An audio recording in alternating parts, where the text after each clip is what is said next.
आप सभी को जय मां मतंगी। आज एक और चमत्कारी स्वयं सिद्ध आसामीज मंत्र लेकर आप सभी के सामने उपस्थित हुआ हूं। और आज का जो मंत्र है, मुझे नहीं लगता कि पूरे विश्व में किसी को पता होगा। अगर होगा भी तो बहुत गुप्त होगा, और वो भी जो है साधु संतों तक सीमित हो सकता है।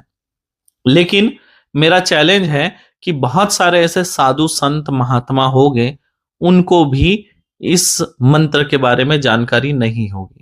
अगर जानकारी भी होगी तो ये मंत्र उनके पास नहीं होगा। मैं आज से 25-26 साल पहले की बात बता रहा हूं। सन 1999 की बात है। दोपहर का समय था और गुरुदेव जो है इमली के वृक्ष के नीचे चारपाई लगाकर उसके ऊपर विश्राम कर रहे थे, और मैं जो है गुरुदेव के चरण दबाने की सेवा दे रहा था। और उस समय गुरुदेव से मेरी थोड़ी वार्तालाप होती है और आध्यात्मिक चर्चा होती है कलयुग को लेकर, कल की अवतार को लेकर। तो तब गुरुदेव कहते हैं, बेटा कल की तो आएंगे, ये सत्य है, लेकिन इस दौरान जो है साधु संतों को बहुत प्रताड़ित किया जाएगा। कलयुग में आने वाला समय इतना खराब होगा कि साधु संत प्रताड़ित हो गए, साधु संतों पर झूठे आरोप लगेंगे, साधु संतों को पीड़ा दी जाएगी, साधु संतों की संपत्ति को जो है कुछ कलयुग के राक्षस जो है हड़प लेंगे, उनकी जमीनों को हड़प लेंगे, साधु संतों पर झूठा आरोप लगाएंगे। ऐसी स्थिति कलयुग में बनेगी। पर तब मैं मनी मन सेवा देते हुए, चरण दबाते हुए सोच रहा था, पर क्या ऐसा संभव है? क्योंकि उस समय तक तो हमने नहीं सुना था कि कोई साधु संत प्रताड़ित होते, क्योंकि उस समय तो साधु संतों को तो बहुत सम्मान मिलता था। जहां से साधु संत गुजरे, लोग जो है हाथ जोड़कर जो है सर झुकाकर खड़े रहते थे। ये समय मैंने देखा है। तो उस समय ऐसा नहीं लगता था कि ऐसा भी कभी होगा। लेकिन जब गुरुदेव मुझे बता रहे थे तो उस वक्त सुनकर मेरी रूह कांप रही थी, मेरे शरीर के रोंगटे खड़े हो रहे थे कि क्या सही में आने वाले समय में साधु संत प्रताड़ित होंगे। जैसा गुरुदेव ने कहा था, ज्यादा समय नहीं लगेगा, 15-20 साल रुको, देखो तुमको ये सब समझ में आएगा, ये सब दिखेगा जो मैं कह रहा हूं। और वास्तविक में लगभग देखो 10-15 साल के बाद सारी चीजें देखने मिली है। कई साधु संतों को प्रताड़ित किया गया, कई साधु संतों की हत्या हुई, कई साधु संतों की संपत्ति को कलयुग के राक्षसों ने जो है हड़पने का प्रयास किया, साधु संत प्रताड़ित हुए हैं, ये मैंने देखा। तो तब जो है गुरुदेव मुझे कहने लगे, देख बेटा, तुम मुझसे जो भी विद्या सीख रहा है, इसको हमेशा साधु संतों में बांटना। अगर कभी तुम्हारे पास कोई साधु संत किसी विद्या के लिए, किसी मंत्र के लिए आ जाए, तो उनको मना मत करना, उनको सिखाना, दिल खोल के विद्या सिखाना। और मैं उस आज्ञा का आज तक पालन कर रहा हूं। हमारे यहाँ जो भी साधु संत महात्मा आते हैं, दिल खोलकर मैं उनको सिखाता हूं विद्या, क्योंकि हमारा उद्देश्य है हमारे साधु संतों का सशक्तिकरण होना। क्योंकि कलयुग आगे जैसे जैसे बढ़ रहा है, कलयुग के जो राक्षस हैं वो भी बढ़ते जा रहे हैं, प्रभावी होते जा रहे हैं, अत्याचारी होते जा रहे हैं। तो इसलिए हमारे साधु संत महात्मन का जो है सशक्तिकरण होना बहुत जरूरी है। क्योंकि कलयुग में जो विद्याएं हैं ये लुप्त होते जा रही है, पाप बढ़ता जा रहा है, पापी विद्या बढ़ते जा रही है, अच्छी विद्या लुप्त होते जा रही है। तो इसलिए अच्छी विद्याओं को जीवित भी रखना है, साधु संतों का सशक्तिकरण भी करना है। गुरुदेव मुझे कहते हैं, सुन बेटा, मैं तुझे एक प्रयोग बता रहा हूं जो कि साधु संतों के बहुत काम आने वाला प्रयोग है। गुरुजी ने कहा कि जितने जटाधारी साधु संत है ये उनके लिए काम का है। तो मैंने पूछा, जटा से रक्षा का क्या संबंध? बोले संबंध है, जटा को सिद्ध किया जा सकता है। जटा के अंदर कई चमत्कारी शक्तियां वास कर सकती है, उसका भी एक मंत्र है। और मुझे बताएं कि इससे क्या क्या कर सकते हैं। साधु संत की जब जटा सिद्ध हो जाती है ना, तो उनके अंदर एक तेज और आकर्षण उत्पन्न हो जाता है, उच्चाटन उत्पन्न हो जाता है। उच्चाटन किसका? बुरे लोगों का, बुरा सोचने वाले लोगों का। अब जैसे मान लीजिए किसी साधु संत को कोई कलयुगी राक्षस जो है नुकसान पहुंचाने के उद्देश्य से उनके पास आया है, लेकिन जैसे ही वो जटाधारी सिद्ध जटा वाले साधु के सामने वो पहुंचेगा तो उनको देखते ही उसके अंदर एक भय उत्पन्न हो जाएगा, एक कंपन उत्पन्न हो जाएगा और वो तुरंत वहां से 9-2-11 हो जाएगा और दोबारा कभी उस साधु संत की तरफ देखेगा नहीं कि मैं इनको नुकसान पहुंचाऊं। शत्रु है तो उनका उच्चाटन अपने आप जो है वो सिद्ध जटा कर देती है। जटा सिद्ध होने के बाद में जो साधु है उसकी रक्षा होती है, भूत प्रेत पिशाच जितनी भी नकारात्मक ऊर्जा है उससे वो रक्षा करती है। सिद्ध जटा से अगर जटा को खोलकर हाथ में पकड़कर, जैसे मान लीजिए किसी अनजान रास्ते में आप चल रहे हैं, किसी सफर में हैं और रात्रि में आपको विश्राम करना है किसी वन में, किसी एकांत स्थान में या किसी मंदिर में, तो आप अपनी जटा को खोलकर ऐसा एक गोल घेरा बना देंगे तो वहां पे एक सुरक्षा घेरा बन जाता है। और घेरा किस तरह का बनता है? चोर डाकू को वो साधु संत दिखाई नहीं देंगे, मतलब लगभग 100 मीटर दूर से ही जो है चोर डाकू दूसरी दिशा में चले जाएंगे, जहां साधु विश्राम कर रहे उस तरफ वो पहुंचेंगे ही नहीं, डाकू और चोर। और जंगली जानवर, पशु, शेर भालू आदि, ये भी जो है उस साधु संत को नुकसान नहीं पहुंचा सकते। और जहरीले जीव जंतु, सांप बिच्छू आदि, ये उस घेरा को पार नहीं कर सकते। तो इतना मजबूत घेरा बन गया। कोई मंत्र जप नहीं करना है, जटा आपकी सिद्ध है, बस जटा खोलो, एक हाथ में पकड़ो, जितना लंबा घेरा बनाना है उतना लंबा ऐसा जमीन की तरफ जटा को पकड़ के रखो और ऐसा गोल घेरा बना लो, घेरा बन गया सुरक्षा। अब जैसे मान लीजिए जिस साधु की जटा सिद्ध है और उनके पास कोई रोगी आ गया, उन्होंने अपनी जटा से झाड़ा कर दिया एक बार, बस उसका रोग ठीक हो जाएगा। पेट दर्द हो, शरीर में दर्द हो, सर का भारीपन हो, जो भी हो, आराम। अगर किसी साधु ने उसको पीपल के पेड़ के नीचे बिठाकर 7 बार किसी व्यक्ति का झाड़ा कर दिया तो उसकी दारिद्रता समाप्त हो जाती है, धन का आगमन का रास्ता खुल जाता है, लक्ष्मी बंधन कट जाता है। कोई मंत्र नहीं, केवल 7 बार झाड़ा कर दो पीपल के नीचे बिठा के, अगले व्यक्ति का लक्ष्मी बंधन खुल जाएगा। कर्ज से अगर कोई परेशान है तो उसको दक्षिण दिशा की ओर मुख करके बरगद के पेड़ के नीचे बिठाकर 21 बार जटा से उतारा करेंगे तो कर्ज मुक्ति का रास्ता मिल जाएगा। उस व्यक्ति को कर्ज से उबरने की शक्ति उस सिद्ध जटा से मिल जाती है। बड़े से बड़े रोग दूर कर देता है जटा से झाड़ा करने से। और जटा जब सर पे बंधी हुई होती है तो उस समय वो जटा उस साधक की रक्षा में होती है।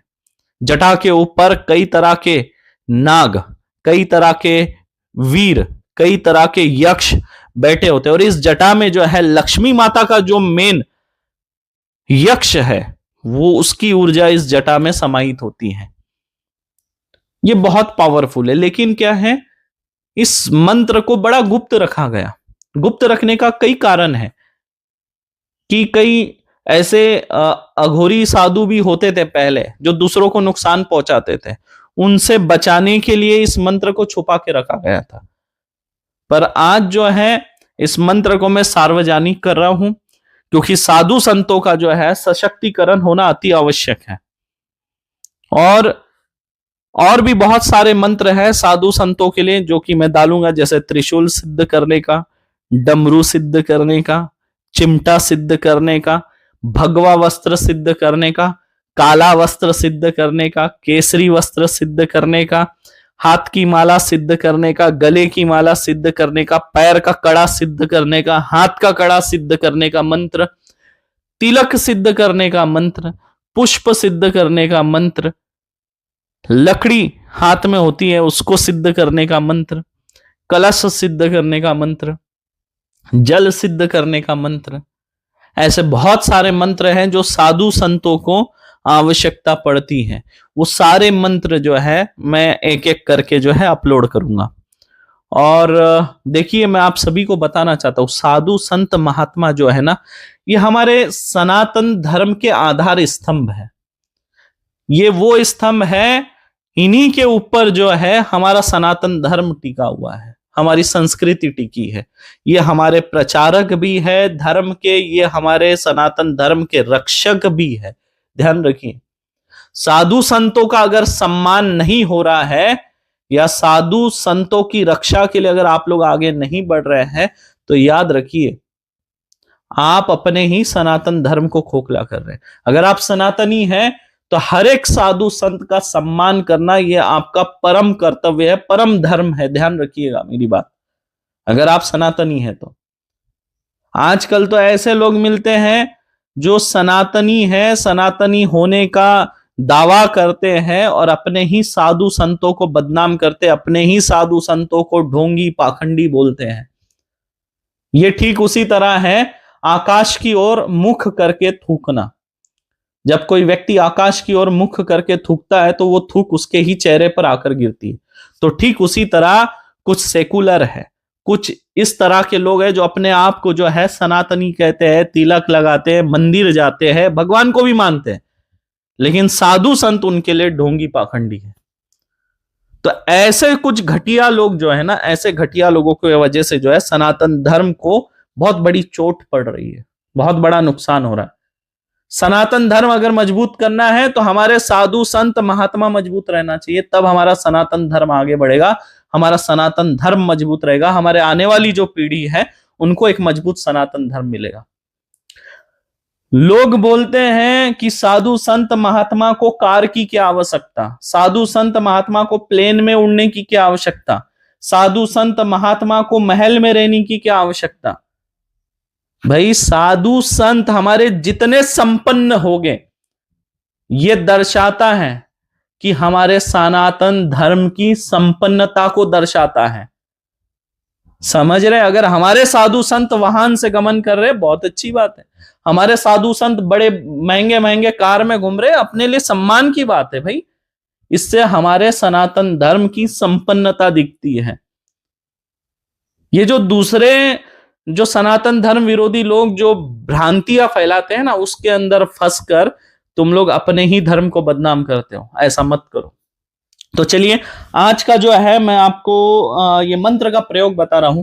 जितने भी साधु संत महात्मन अगर आप सुन रहे हैं इस वीडियो को तो ये देखिए इसका प्रयोग कैसे करना है।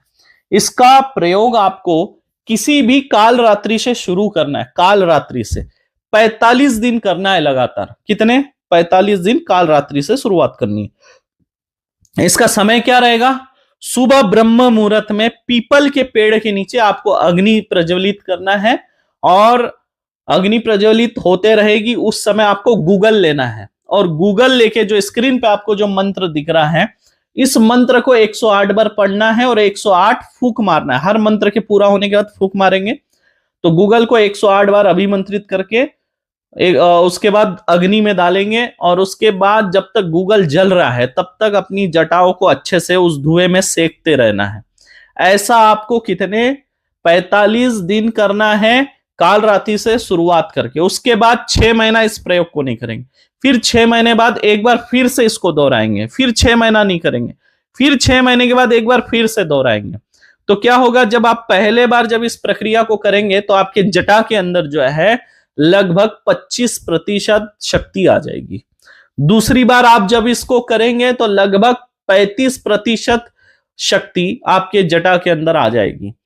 अब जब आप तीसरी बार मतलब 18वें महीने में इस प्रयोग को करेंगे उसके बाद आपकी जटा पूर्ण सिद्ध हो जाएगी। अब पूर्ण सिद्ध हो जाने के बाद ये आजीवन सिद्ध रहेगी। आप जब तक शरीर में हैं तब तक ये कार्य करेगी। शरीर छोड़ने के बाद भी अगर आपकी जटा को संभाल के रखा जाता है तो आपके बाद में जो लोग गद्दी में बैठेंगे वो भी इस जटा से, आप तो नहीं है लेकिन आपकी जटा है और वो सिद्ध है, वो हजारों वर्षों तक लोगों का भला करते रहेगी। सिद्ध जटा, मान लीजिए आपकी जटा आपके 10 शिष्य को आपने जाने से पहले दे दिया तो 10 आपके शिष्यों के पास वो सिद्ध जटा होगी और उस सिद्ध जटा से ये सारे प्रयोग कर पाएंगे जो आप आजीवन अपने जटा से कर रहे थे।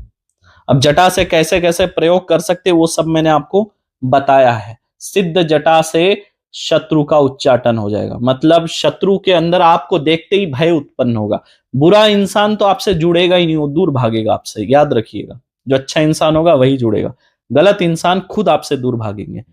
किसी का भी लक्ष्मी बंधन खोल सकते हैं, किसी को भी रोग से मुक्ति दिला सकते हैं, किसी भी रोग का आप झाड़ा अपने जटा से कर सकते हैं। और लक्ष्मी बंधन के लिए कैसे प्रयोग करना है वो मैंने आगे बता दिया है।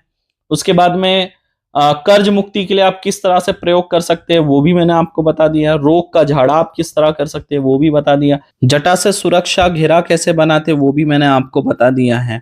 और जटा सिद्ध करने के लिए पीपल के पेड़ के नीचे ब्रह्मा मुहूर्त में आपको बैठकर करना है। दिशा आप उत्तर दिशा की ओर मुख करके भी बैठ सकते, पूर्व की ओर मुख करके भी बैठ सकते, दक्षिण की ओर करके भी बैठ सकते, पश्चिम की ओर मुख करके नहीं बैठना है। बाकी आशा करता हूं आपको ये वीडियो अच्छा लगा होगा। और भी साधु संतों के सशक्तिकरण हेतु मैं वीडियो बनाऊंगा।